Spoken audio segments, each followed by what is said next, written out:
So, what I'm going to be talking about on today's episode is a topic that most women would not like me to talk about. But it's amazing how some of us women will go to somebody's village, to somebody's house, and beg the parents to let us have their child as a maid. But then you bring that child home and you end up treating that child as if someone didn't give birth to her, as if she's just some kind of a stick you picked from the street, because animals are even respected. I've watched some content where animals are treated even better than some humans. Sincerely is amazing.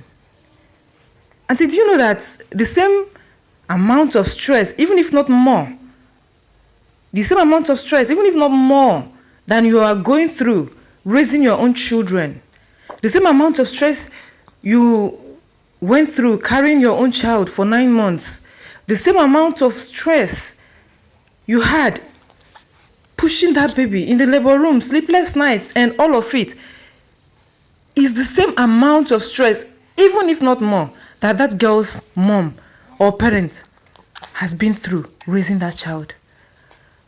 And then to you, she's nothing but just your maid. And for that, you have the right to treat her any way, anyhow you wish. You picked her from the gutters in your house. Do you eat 3 square meal a day? These are the kind of things you hear. If not that I helped you and brought you out from that dungeon you call the house. And see, she didn't ask for any of that. She didn't beg to be born in a home where there is nothing.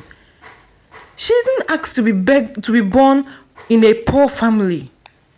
Yes, you have privileges. By the grace of God, you are married into a rich home, or your husband is rich, or even you have a good paying job or a good business that is giving you the money. But oh now, madam. A person picking be that now. A person picking be that. That child craves for love.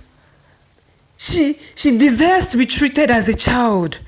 She desires to be loved. She desires to be cared for.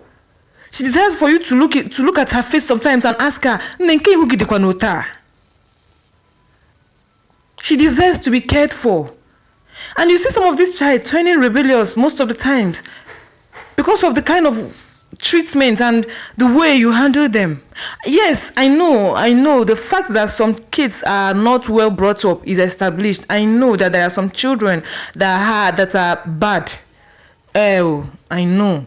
There are some of them that right from their home they have turned rebellious.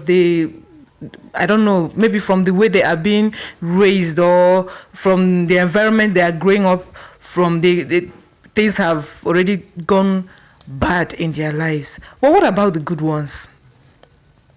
What about the good ones? What about the good ones? In a year, you have only you have had up to 5 house helps because all of them are bad.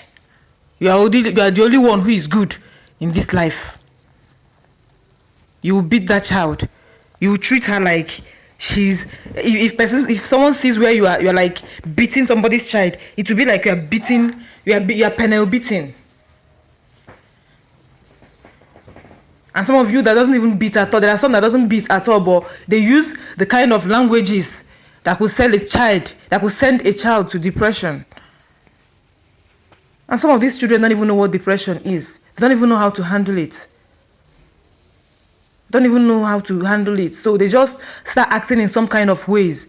They go to school, for those that have the opportunity to go to school, and they share their experience with their schoolmates, and they give them the wrong advice. And then she comes back home, start misbehaving, and then you are, this girl is evil.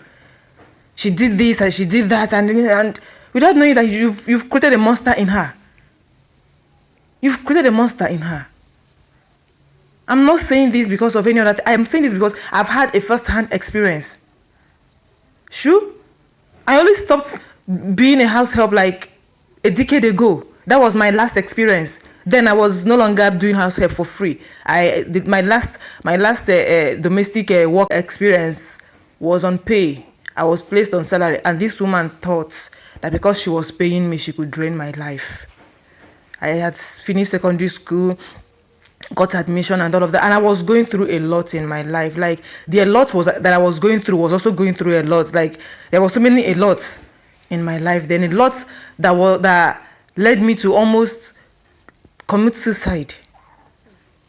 Yes, if not for God that brought my sister and cousin Nonye to our house then, and she barged into the room and saw where I was about gulping the chemical content I had in the cup, and slapped me back into my senses. That, as in, most of you wouldn't have even known that I existed.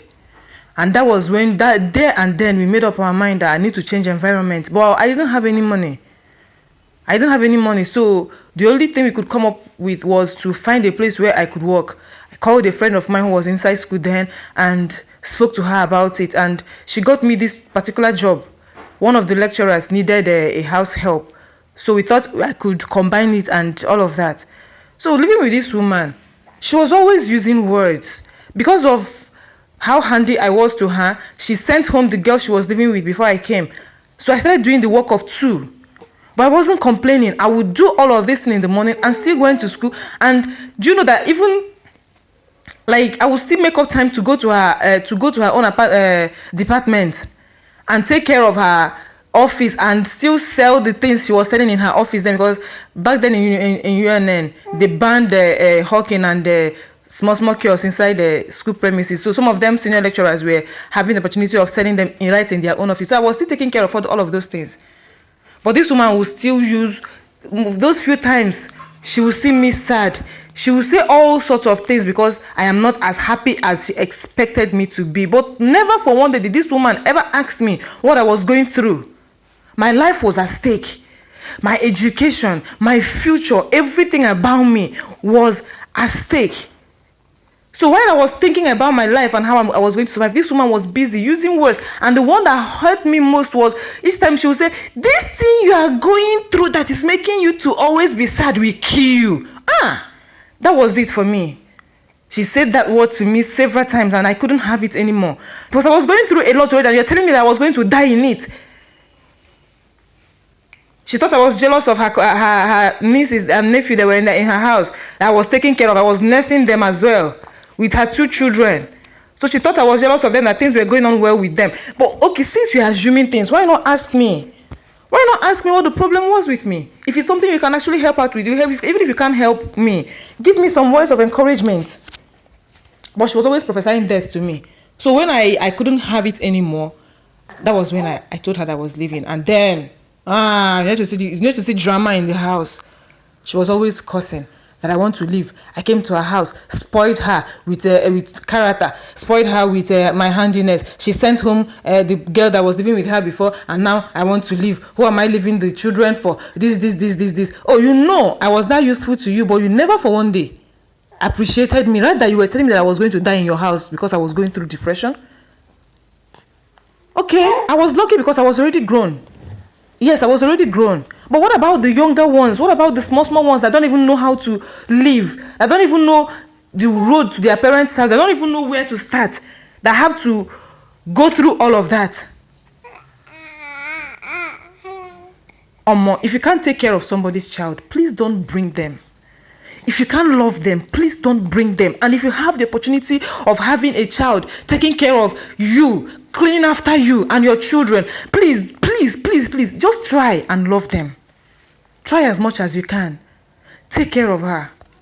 Tomorrow, if that child grows up and becomes something in life, she will never, in her entire life, forget that she had someone like you. She will never forget that you took care of her. She will never forget that she had an extension of a mother somewhere else. But you treat her bad and you expect her to come back tomorrow and buy you Jeep for taking care of her sometime in her life. If we continue with this topic, I won't stop because I'm so sad about it. But then I'm gonna see you on my next one. I love you. Bye bye.